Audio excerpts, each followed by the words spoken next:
Bienvenue sur la série sur l'Épître aux Romains. Nous sommes maintenant dans le chapitre 3 et je commence brièvement avec une vue d'ensemble sur l'Épître et cette partie dans laquelle nous trouvons. L'Épître a trois parties. Chapitre 1 à 8 nous montre la justice de Dieu sur le principe de la foi. C'est la partie doctrinale pour ainsi dire. Deuxième partie, chapitre 9 à 11 nous montre le chemin de Dieu avec Israël, partie historique dispensationnelle si on veut. La troisième partie nous montre les conséquences morales pour le croyant qui a accepté Jésus comme sauveur. C'est la partie pratique si on veut. Alors, comme nous sommes dans le chapitre 3, ça fait partie d'un ensemble, chapitre 1 verset 1 à 5 verset 11, où nous trouvons après une introduction dans les 17 premiers versets du premier chapitre, le problème des péchés. Ça veut dire des actes que nous commettons, ça veut dire des actes qui sont pas en accord avec ce que Dieu veut. Ce sont des péchés pluriels. Chapitre 1, verset 18 jusqu'à chapitre 3, verset 20, la première partie de ce vidéo aujourd'hui, ou la vidéo d'aujourd'hui, nous montre la colère de Dieu et la nécessité de la justification parce que tous sommes des pécheurs. Nous sommes tous des pécheurs. Si nous avons des parents croyants ou pas, chaque homme naturel est pécheur et l'apôtre le montre. À partir du verset 21 du troisième chapitre jusqu'à chapitre 4, verset 25, nous trouvons la justice de Dieu, 3 versets 21 à 26, qui est exclusivement sur le principe de la foi. Chapitre 3, verset 27 à 4, verset 25, tout le chapitre 4. Et à la fin, nous trouvons la paix avec Dieu dans le chapitre 5, les 11 premiers versets. Ça veut dire le triomphe pour le croyant alors qu'il y a cette paix avec Dieu. C'est, pour ainsi dire, un résumé de deux phrases que nous trouvons dans la parole. Premièrement, dans Genèse 3, verset 13, cette question de Dieu à Adam, « Qu'est-ce que tu as fait ?» Nous avons commis des péchés. Et Luc 15, verset 18, c'est cet fils perdu, pour ainsi dire, « J'ai péché contre le ciel et devant toi ». C'est la confession que nous sommes des pécheurs. Et la justification est juste pour ceux qui acceptent qu'ils sont des pécheurs, mais ce n'est pas sur le principe de la loi, mais sur le principe de la foi. Pour chacun qui croit au Jésus. Maintenant, nous avons dans le chapitre 2 déjà que l'apôtre montre que l'homme qui veut être comme juif, quelqu'un qui est mieux que d'autres personnes, il montre qu'ils sont quand même des pécheurs coupables. Il a commencé dans le chapitre 1, verset 18, jusqu'à la fin de ce chapitre, que des nations qui vivent dans leur vie immoralement, il est clair pour chacun qu'ils sont coupables, qu'ils sont sous la condamnation de Dieu. Mais dans le chapitre 2, il montre que aussi ceux qui pensent qu'ils vivent une vie élevée, qu'ils jugent les autres à cause de leurs actes, à cause de leurs paroles, il montre qu'eux aussi, même s'ils sont capables de juger des autres, ils sont sous la condamnation de Dieu, sous la colère de Dieu. Pourquoi?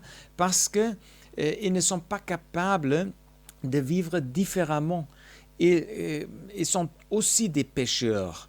Ils commettent aussi des péchés comme des personnes, des nations qui sont immorales.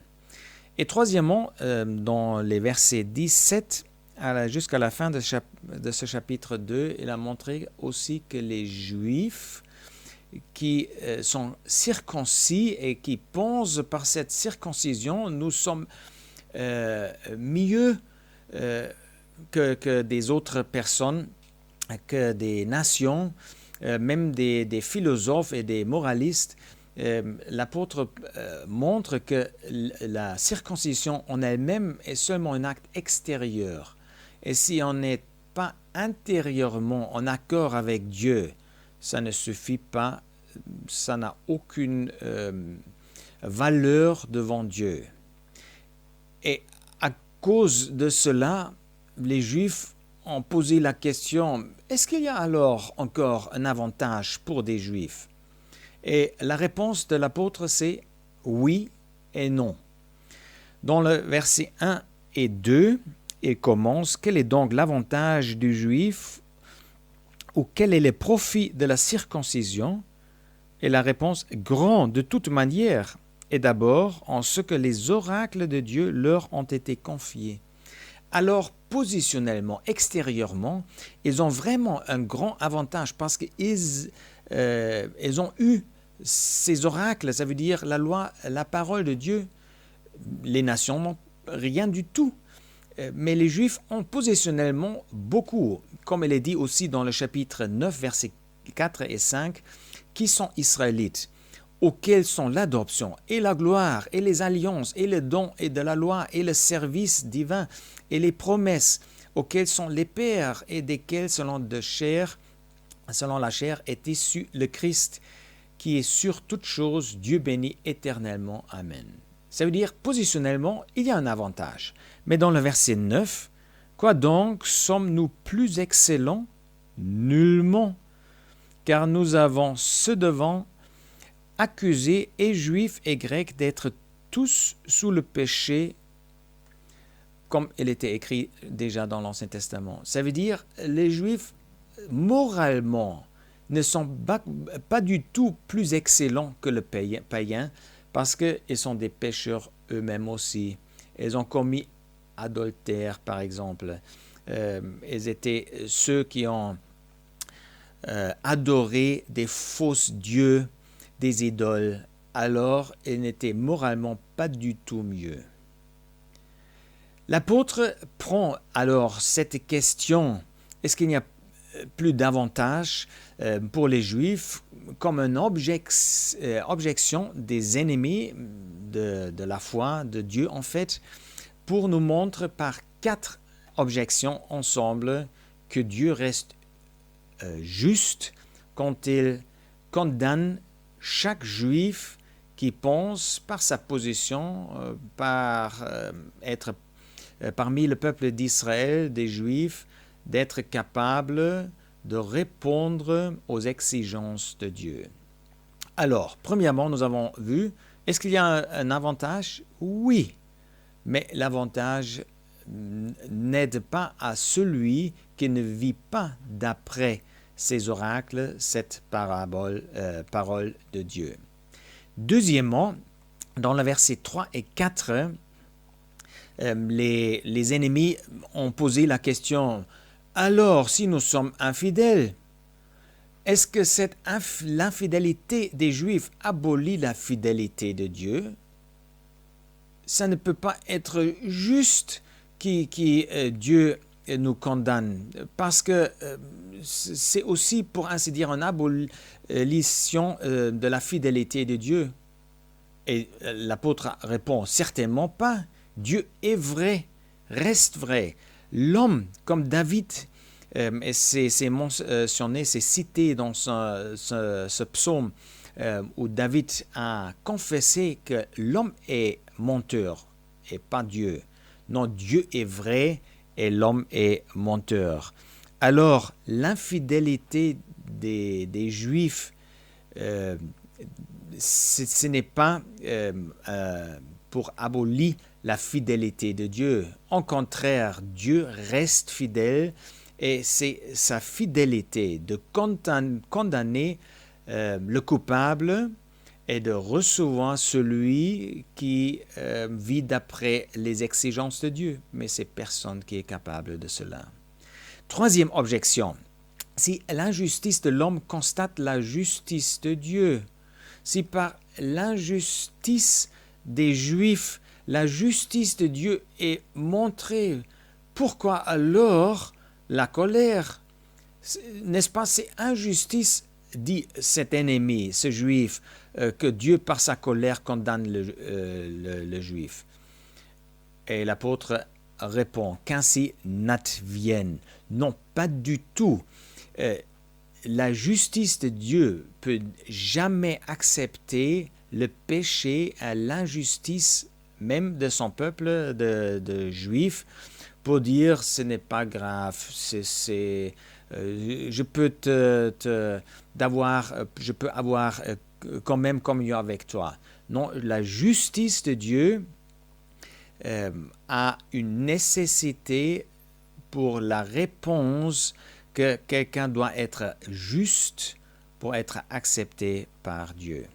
Et dernièrement, c'est le pire dans le verset 7 et 8, car si la vérité de Dieu dans mon mensonge a abondé pour sa gloire, pourquoi moi aussi suis-je encore jugé comme pécheur? Si quelqu'un qui commet des péchés augmente, pour ainsi dire, la gloire de Dieu,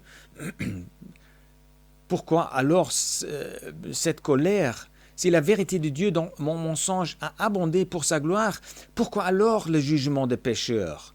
Et Dieu dit, c'est directement en contradiction avec la justice, la gloire, la sainteté de Dieu. Leur jugement alors est juste. Faisons du mal afin qu'arrive le bien, ça ne peut jamais être juste.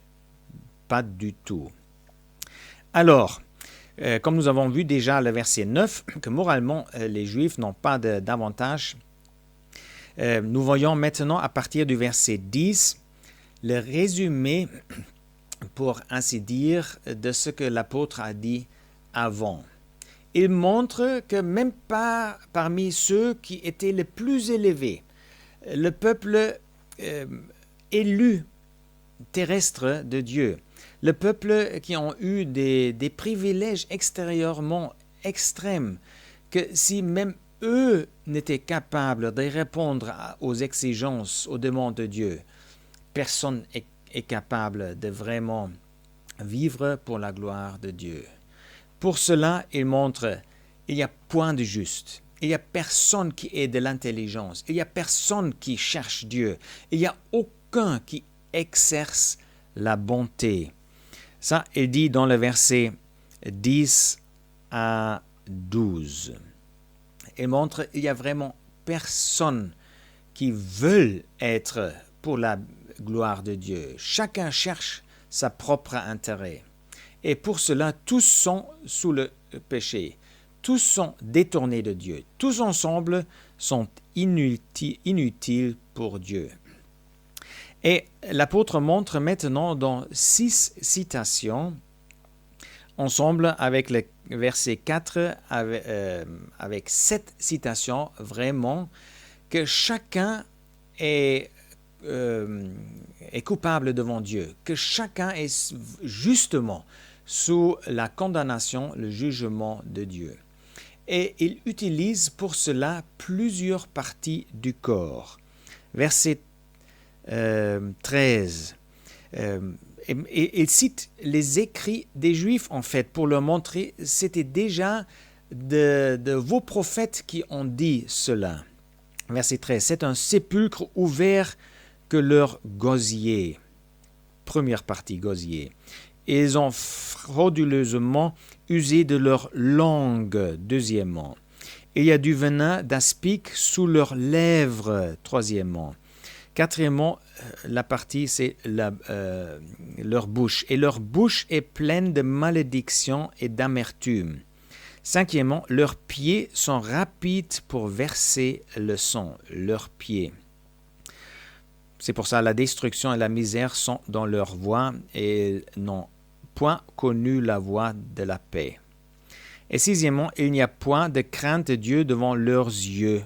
Aussi par leurs yeux, ils sont des pécheurs. Ça veut dire nous voyons que chaque partie du corps a fait partie de ces péchés et coupable devant Dieu. 4 fois, il parle de parler contre Dieu. Une fois, ils ont fait des choses contre Dieu. Une fois, ils ont pensé contrairement à Dieu. Et les yeux sont comme fenêtres de la raison, aussi en contradiction avec Dieu. Ça veut dire ensemble, cette citation de l'Ancien Testament comme résumé pour montrer c'était déjà vos prophètes, les personnes qui ont vécu parmi vous, qui ont accusé chacun par ses péchés. Ça veut dire il n'y a aucun salut, il n'y a aucune possibilité alors pour recevoir le salut sur la base de la loi. Or, nous savons que tout ce que la loi dit, elle dit à ceux qui sont sous la loi, c'était les Juifs, afin que toute bouche soit fermée et que tout le monde soit coupable devant Dieu. Ils étaient sous la loi et ils étaient coupables. Et chaque bouche, elle ajoute tout le monde est coupable devant Dieu. Chaque personne est coupable devant Dieu. Personne n'est capable de répondre aux exigences de Dieu. C'est pourquoi nulle chair ne sera justifiée devant lui par des œuvres de loi, car par la loi est la connaissance du péché. La seule chose que la loi nous montre, que nous sommes des pécheurs. Alors, est-ce qu'il n'y a aucune espérance, aucune possibilité de répondre aux exigences de Dieu? Non. Ce n'est pas possible par nos moyens, ce n'est pas possible par faire quelque chose. Mais la réponse de Dieu est que Dieu est venu homme pour accomplir la rédemption. Et cela est exactement la doctrine dans les versets 21 et etc. que nous voyons la prochaine fois sur la prochaine vidéo.